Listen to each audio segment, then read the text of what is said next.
Hi, in this short video, I am comparing Pierre Poilievre against Mark Carney, the two frontrunners vying for the job of Prime Minister of Canada. To start, more and more people say that Poilievre sounds just like Trump. Poilievre is a carbon copy of Trump, a plagiarized version of Donald Trump, and so on. So I looked into this. Indeed, over time, Poilievre has said a lot of things while sounding very much like Trump, in words, in tones, or in ideology. Everything is broken, fake news, unleashed a crime wave never seen, the radical left and the woke censorship. Axe this, axe that, just like what Trump and Elon Musk are saying and doing. Poilievre says he's proud of the truckers and he stands with them during the occupation of Ottawa. And now he even brags about crowd sizes of his events, just like Trump did repeatedly. So I agree and concur. Poilievre is a near carbon copy of Donald Trump, and in the way he agitates people. Next question is he qualified? Resume-wise for Pierre Poilievre, no real substantial job experience in the competitive business environment, no roles as CEO running any large or Fortune 500 companies, never faced any economic crisis in a leadership capacity. He has a politician's job resume that is pretty basic and uneventful, but long in years. Yes, a conservative MP since 2004.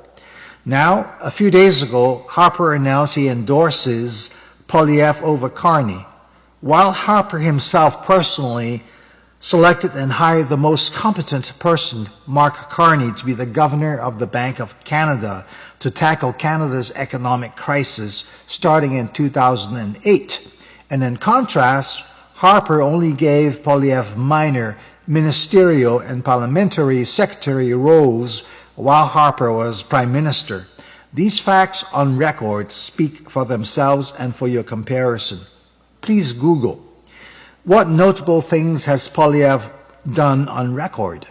Notably in Parliament, he has voted to delay your CPP and OAS start date while he already has a very hefty government pension worth several $1 million, funded generously by taxpayers. You have to wait for yours, but he can collect when he's ready to receive his hefty pension. Is Poilievre capable of doing that again if he's elected Prime Minister? Based on his voting records in Parliament for over a decade, he is capable of delaying the age of eligibility for your CPP, OAS, and GIS by 2 or more years to make you toil and work well past the current standard retirement age and have you contribute more of your income to the public pension plan. Over a span of 13 years, Poilievre has consistently voted against improvements to your CPP and has tried to replace the CPP with for-profit plans. As recent as year 2021, Poilievre voted against the 10% increase to OAS for those aged 75 and over, an important increase to help seniors deal with the increased cost of living. Website qp.ca has a detailed PDF article about Poilievre wrecking your pension. Read it before you vote. Pensions will affect you, your parents, and your grandparents. Some of the negatives that I have learned about Poilievre. Did you know Poilievre is funded by U.S. donors who make their money from U.S.-style private cash for care hospitals? Poilievre naturally would then be beholden to his U.S. donors or sponsors. While Trump wants to get rid of Obamacare, Poilievre and Harper tried in the past to replace Canada's public health care with for-profit healthcare systems. Here's another big negative. As the opposition leader in the House of Commons, Poilievre has consistently refused to obtain the utmost level of security clearance. Therefore, he does not get top-secret briefings on security issues that affect you and Canada. Obtaining this security clearance requires him to share and expose his life history, finances, good and bad deeds, and much more. It is an extremely invasive undertaking that he is not willing to undergo, and for that reason, Poilievre is in the dark on many sensitive national security matters. Let's be frank, this situation, the refusal to get top secret clearance, is not acceptable. And for those with RRSP about to transition to RRIF, that's the Registered Retirement Income Fund, Poilievre just announced publicly that he would change your RRSP to RRIF transition date from 71 to age 73 so that you can delay crystallizing your retirement RRSP and not suffer big losses while the current financial markets are way down reacting to Trump's tariffs.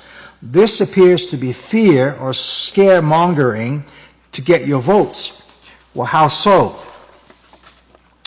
After inquiring into this specific matter for elderly family members, I can confirm that you are allowed to transfer your entire RRSP holding, inclusive of stocks and everything in it, into your RRIF account.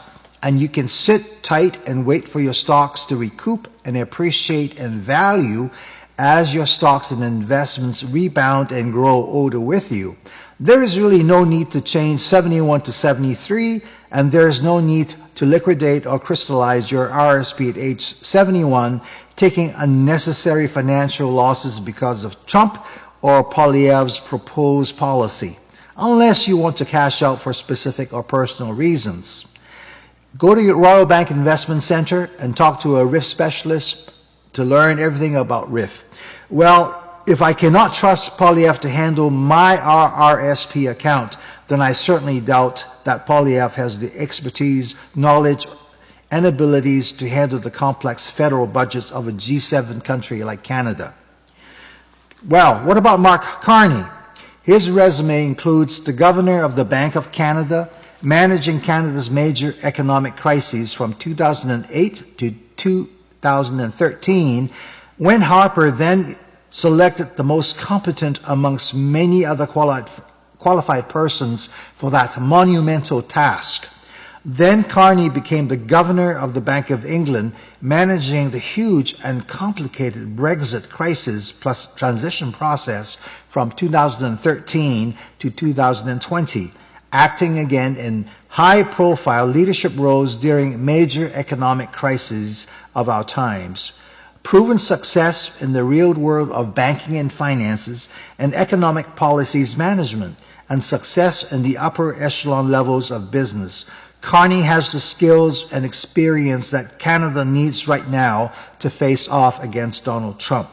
His job resume and experience gets a huge, big plus check mark. Carney also has a calm mannerism and likable demeanor, and comes across as educated, knowledgeable, and reassuring. Even Trump politely conceded and addressed Mark Carney as the Prime Minister of Canada and not as the Governor of the 51st state.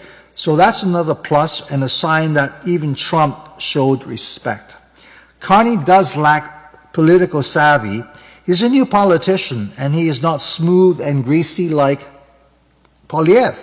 However, in contrast, Carney is much more polite, classy, and well-mannered and does not behave like an attack dog gnawing at people's throats in a brazen manner. Carney is new to government and therefore hasn't done anything wrong, bad, or negative since becoming Prime Minister. He has demonstrated that he can deal with all the premiers politely and effectively, and all the counter-terrorist retaliation measures are well thought out. So far, so good. In almost no time, he is already functioning impressively at the Prime Minister level. Therefore, I dare say that this is due to his years of training, job experience, education, composure, and natural abilities. I see the Conservatives are now attacking Carney's role within Brookfield Asset Management. But Carney has not done anything wrong that warrants or warranted police investigations. As far as I can ascertain, Carney has not broken any laws while employed at Brookfield. Furthermore, parliamentary standards and ethics also did not apply to Carney during his previous business employment or ventures at Brookfield. Speaking for myself, at this point, Mark Carney has my vote on April the 28th. Well, we've reached the end of Poilievre versus Carney, Part 1. Who are you going to vote for? Please search YouTube and watch Part 2 before you cast your vote. Share my videos if you like them. My new alias for my singing and performing is Michael Beebe.